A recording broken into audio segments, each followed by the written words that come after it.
Hamınızın bayramı mübarek olsun.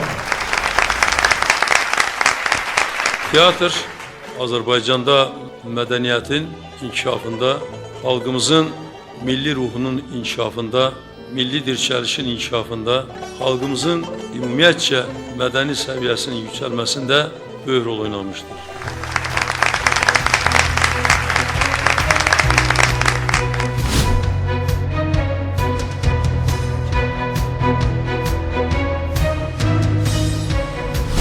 Tiyatr səhnəsi bizim həyatımızı əks etdirir. Ən əsası isə bizim hər bir vətəndaşımızın mənəvi qidalanmasının əsas mənbələrindən biridir. Hər birinizi ürəkdən təbrik edirəm və uğurlar arzu edirəm. Təşəkkür edirəm. Mən bütün teatr ictimaiyyəti adından, o cümlədən Azərbaycan Teatr Xadimləri İttifaqı adından bütün teatrlara uğurlar arzu edirəm. Can sağlığı arzu edirəm. Arzu edirəm ki, uğurlarınız bol olsun. Eşq olsun sizlərə. Var olun.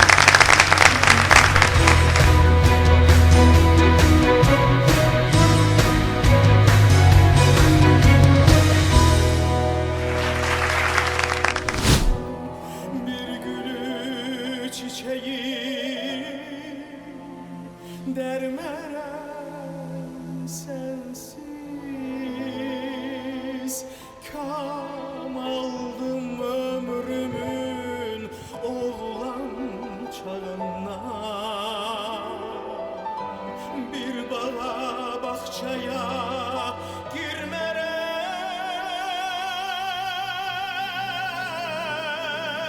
sensiz.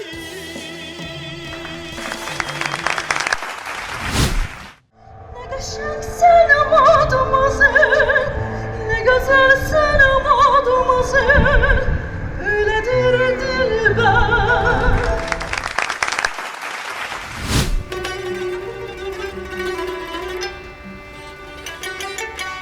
Könlüm o günün vəslinə nə üçün çata bilməz?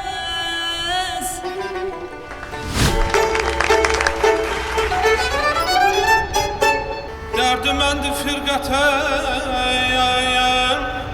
dərmanı didar istərəm. Bilirsən, Bilirəm bilirəm.